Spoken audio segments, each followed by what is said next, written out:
Hello everyone, and welcome back to Animation Pilgrimage, the show where Whitney and I take a look at every single theatrically released animated film in chronological order. I am Sunil. And I'm Whitney, and today we are taking a look at The Fantastic Adventures of Unico, or just Unico if you're watching it in Japan. I'm probably just gonna call it Unico because, boy, do The Fantastic Adventures of, or The Adventures of, or The Journey of, like, oh, it's so unnecessary. Unnecessary title scheme that went on for way too long. Mm-hmm. It was used way too often. When it could have just... America has an issue with it, yes. Well, I mean, and, you know, you could say that we do, like, as bad of a thing now with titles like Brave, Tangled, like that kind of thing too, where it like doesn't necessarily have anything to do with the film, but I think there is a nice middle point between these things. Does Unico count? Yes. As halfway between those two things? Yes, because it's about Unico. There, done, boom, perfect, send it, like print. Brave does not describe like what the movie is about. Fair enough. It could have been titled Bear, and that would have been a better title. I mean, you're not wrong. Bear! Bear! Sorry, okay, not to shit on Brave in the middle of this episode, or even at the beginning of this episode. Anyway, Unico, this was awesome! Oh, yes! I loved this movie! A+++++. This is easily the best film we've watched this year so far, and it's gonna be really hard to knock it down from its pedestal. Uh-huh. So this was brought to us by Sanrio / Tezuka Productions. They're the people that paid for the movie. But the actual animation was done by Studio Madhouse, who goes on to make a lot of amazing things that I didn't think to write down. So they're okay, so Madhouse will be a part of different animes like One Punch Man, Hunter x Hunter. For more recent stuff, they were the animation studio behind Wolf Children. But stuff that's more recent here is they actually worked on the anime for Aim for the Ace. Oh. Yeah, and, gosh, I looked up some other stuff. But this is actually their first film. Yes. So this is their first film that they've been a part of. Before this, since the early 70s, they've been doing TV stuff. And the majority of the, at least, starting staff for Studio Madhouse is ex-Osamu Tezuka Productions people. Okay. So, like, this is all very kind of interconnected here, which I thought was fun. And they do a fantastic job with the animation in this one. Oh, it's so charming.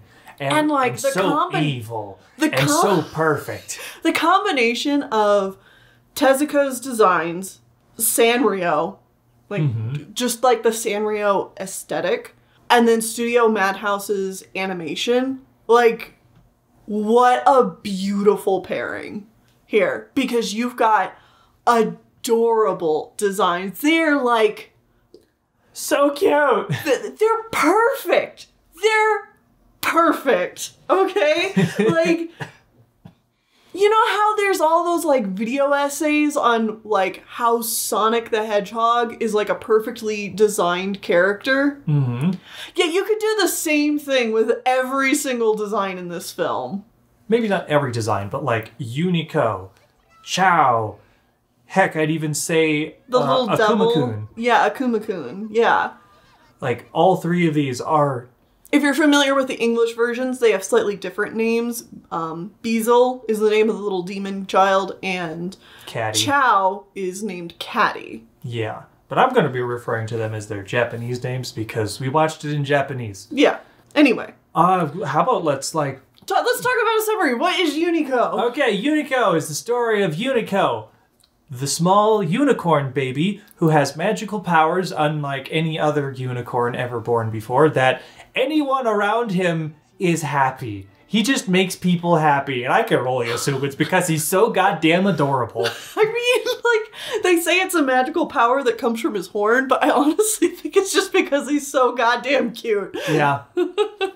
He also gets other powers that if people love him in return, he can do other special things that are over the top and ridiculous. And we'll get to some of those as we go on. But anyways, the gods hate him because they're like, how dare he make people happy without suffering first? Well, no. How dare he make people happy because only we should be allowed to make people happy. So... That's, like, honestly a real deep cut. Yeah, real deep cut about religion. I love that. Yeah, it's like religion being like, no. Only religion's allowed to make you happy. Nothing else can make you happy. To note here, Osamu Tezuka is on the record for being agnostic, so... Anyways, so the gods are like, hey, Westwind, grab that small unicorn and throw him onto this hill of isolation where he'll... Oblivion. Hill of Oblivion, where he's not allowed to talk to or see anyone ever again. And so the wind's like, I'm sorry, but I gotta take the baby. And then as she's flying, she's like, oh, he's so cute. I can't do this. I can't do this. So she leaves him. Same, though. Same. So instead of leaving him on the Hill of Oblivion, she leaves him on the Island of Isolation. Where it's not as bad, I guess. So Unico's left here all alone. He's like, this is terrible. And then he goes inside this castle and there's a demon statue that says, I'm the demon of isolation. Apparently this is based off of like an Irish myth. This Isle of Isolation, demon of isolation. Okay. Like this is a mythology thing. So that's where this comes from. Okay. So he goes inside and he's like, I'm the demon of isolation. You're not allowed to be here. And so he shoots lightning bolts and then he kills himself by collapsing the tower on himself. Whoops. Oops. Dumb statue. But that leaves his son, Akuma-kun, or Beezil, to be the new demon of isolation. And he's an absolute brat, but eventually Unico... He's a little devil. Yeah, he's a little demon. Eventually, Unico does befriend him, and... In their like own a very weird way. Backwards way. It's a really abusive relationship, but like it's a very childlike. And it's their children, and it's still cute.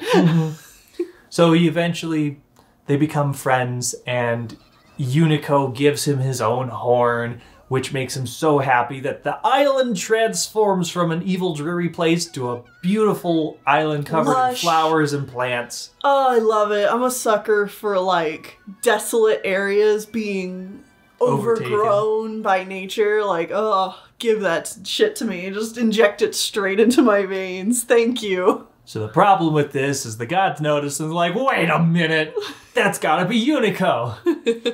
All right, the West Wind very clearly betrayed us, so instead, Night Wind, you go take the child to the Hill of Oblivion. These magic ladies, man, they are... Okay, we can't go further without talking about the Fantasia Inspiration.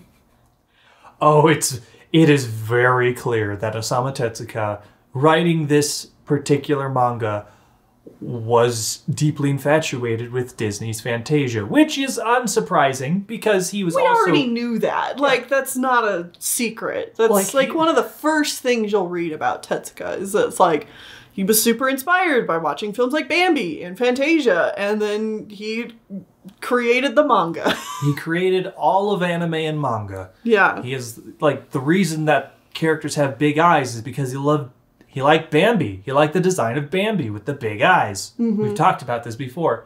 And there are, like, specific shots in this where they specifically almost mirror shots done in Bambi, Fantasia. Like, there is heavy inspiration from those two films in particular, and I'm going to make a case for another film later on with one of the other characters. Okay. Now, important to note, this is not a bad thing. No, it's great. Like, it's not like, it's... This is not ripping off Disney. It's just inspired by it and doing it again, but different. Like, that's cool. I love it. I prefer like, it's okay for it to be obvious what your inspirations were. Yeah, totally. Anyways. Wear your heart in your sleeve. So the Night Wind is coming to take away baby Unico. So the West Wind shows up first. It's like, all right, you messed up the whole not showing yourself thing, so I gotta take you somewhere else. And so she takes him away, and oh no, Akuma-kun and Unico are separated, and they're both really sad about it. Yeah, it's sad. So Unico then wakes up in the middle of the woods, all by himself. And then he hears singing from a basket traveling down the river. And it is an adorable little kitty cat named Chow. God. She is so cute. It makes me want to die. It's so cute. How dare these designs be so cute? Oh my god. So Unico is now traveling with Chow, and Chow has a dream. She wants to become a witch. Not just a witch. She wants to become a girl and a witch. A human witch. Yes. And that's adorable. So they find an old lady living out in the middle of the woods by herself, and Chow is convinced this old lady is a witch. Chow is a cat. Yeah. she is 100% a cat. She's so determined that everything she thinks is 100% correct. She's slightly delusional. And she's gonna be adorable and sassy while doing it. Mm-hmm. Yeah. So eventually Unico uses his magic to turn Chow into a human girl. And Chow thinks that it was the old lady who was a witch. And so she's now a little human girl, and she's like helping out the witch who's not a witch. But eventually Unico's like, no, I did that. And Chow learns a lesson of, oh, okay. But I'm still gonna like help out here. And I'll be a good little human girl. I mean, Chow kind of has this thing where she's extremely tempted to like just ditch the old woman because she wants to become a witch, and like, you know, good for Chow for having her dream. It is portrayed as slightly like unrealistic and like she should just give up on her dreams, which is a little bit of a bummer, but whatever. It's still really cute. Mm-hmm. So one day she's out getting water, and suddenly evil McBad guy shows up. Mm-hmm. Like, you know he's evil because he's... Let's just look at him. Look at the way they frame this. They frame him, the music stings, the wind constantly blowing through only his hair and his horse's hair. No one else gets wind, only him. He's evil. I love this movie. In fact, like, his English name, his last name is McGhost. Yeah. Or DeGhost or something. It was like Baron DeGhost. Something like that. It's like, yeah, he's a bad guy. He's not even like Sir or whatever. He's Baron. You know, if their title is Baron, they're probably no good. So he's like, you sing really nicely. Come to my castle tomorrow night and sing for my friends. And then we get a scene of him riding through the forest and poisoning animals to become evil. Okay, so here's where I'm gonna make a case for the other Disney film that I think inspired some of the visuals here, and it's Ichabod and Mr. Toad. Yeah, absolutely. Like he's very much so the Headless Horseman. Oh yeah, like some of the like ways he's like riding his horse, and like the way they frame the cape around his head, like he looks like the Headless Horseman, and they like silhouette him in like the exact same way. It's great. It's fantastic. I love it.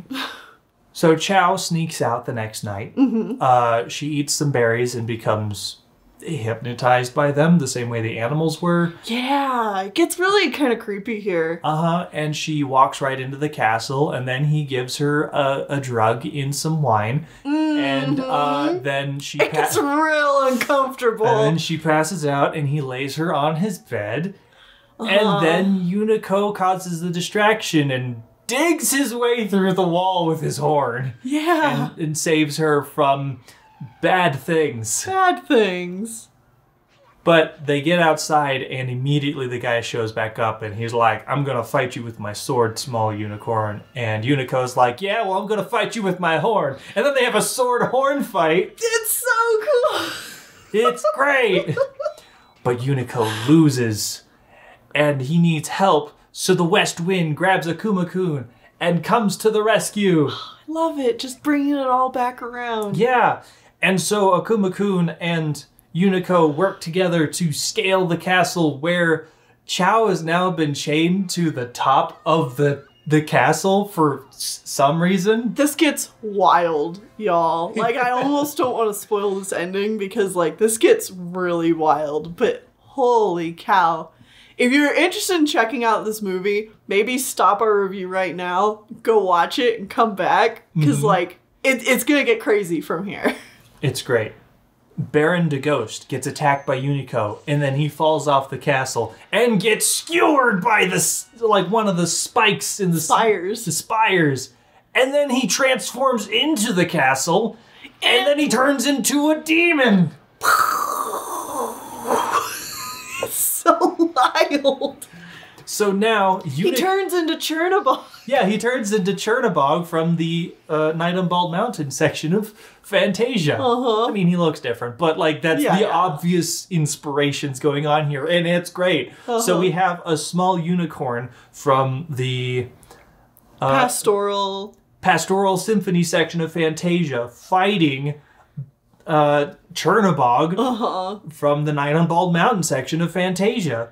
It's amazing. Like, there are points in this where, like, this really feels like Fantasia fanfiction. Oh, it is. And, like, absolutely is. It's amazing. As someone who is a big fan of Fantasia, this is the kind of fanfiction I want to see. This is the inspiration I want to see Fantasia give, not... We're going to make a Fantasia, but we're going to poke fun at the idea of Fantasia. Right, where it's just like, the oh, Looney look, Tunes has done. We're doing the thing, but we're going to make it stupid because Fantasia's stupid. It's like, all right, wow, you're so cool. Fuck you, Looney Tunes. You guys suck. Anyways, the animation here is great. It's amazing. There is, like, the framing, the actual movement, the lighting, the colors, everything is great. And eventually, through the power of light, they banish the darkness demon and he goes back to hell. Woo!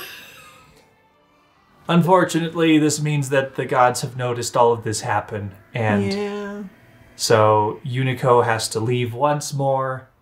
But Akuma-kun says, I'm gonna find you wherever you go, Baka. You can't get away from me. And Chow decides she's gonna stay with the old lady.